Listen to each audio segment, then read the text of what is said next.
Coba bayangin deh, kalau dari atas kita lihat hamparan hijau yang luas, tenang, adem.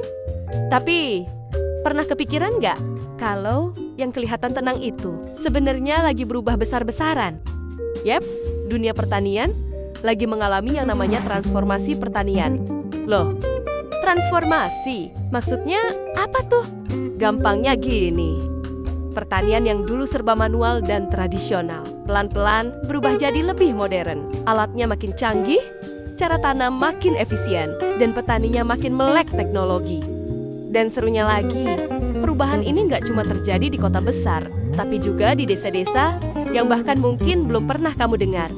Contohnya, Desa Watulawu di Kabupaten Konawe, Sulawesi Tenggara. Di sini, mayoritas warganya adalah petani.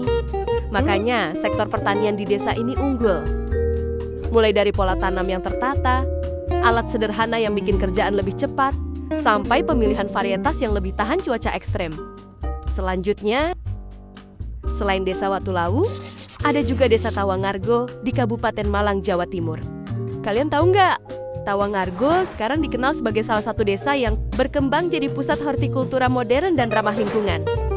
Petaninya mulai beralih ke cara tanam yang lebih bersih, pengelolaan air yang lebih efisien, dan penggunaan teknologi untuk menjaga kualitas tanaman.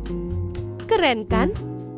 Jadi, kalau hari ini kamu lihat sawah dari atas dan cuma mikir itu pemandangan yang indah, sebenarnya itu bukti bahwa desa-desa kayak Watulawu dan Tawangargo lagi melakukan lompatan besar dari pertanian tradisional menuju pertanian modern yang lebih produktif, ramah lingkungan, dan siap menjawab tantangan masa depan. Dan yang paling keren, transformasi ini bikin petani makin mandiri dan desa makin kuat menghadapi perubahan dunia.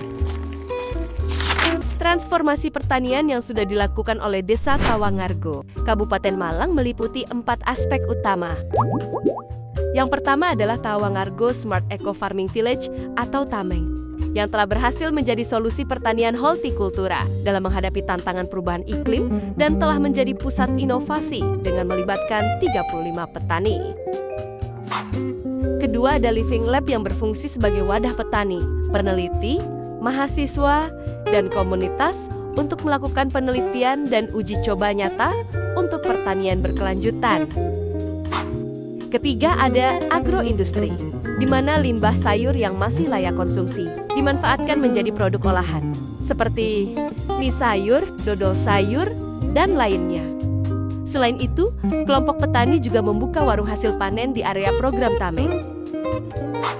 Dan yang terakhir adalah agrowisata, di mana petani binaan mengembangkan sarana edukasi, sekaligus rekreasi bagi wisatawan dengan menawarkan pengalaman langsung memetik sayur dan buah segar di kebun. Selanjutnya ada transformasi pedesaan di Desa Watulawu, Sulawesi Tenggara yang meliputi 4 aspek utama. Pertama ada digitalisasi desa. Desa Watulawu sudah memiliki akses website khusus.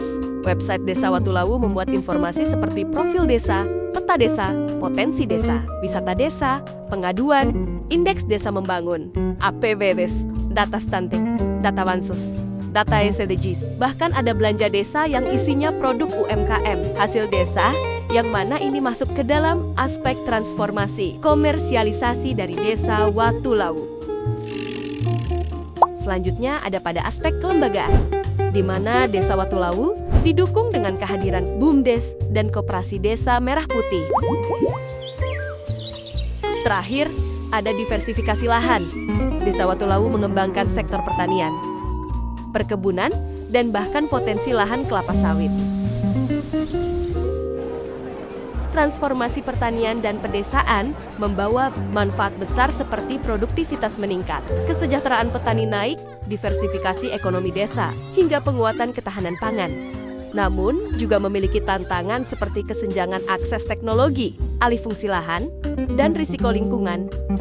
Keberhasilan transformasi sangat bergantung pada kebijakan pendukung yang inklusif dan berkelanjutan. Jadi begitu teman-teman. Terima kasih sudah menonton video Valen dan Nashwa.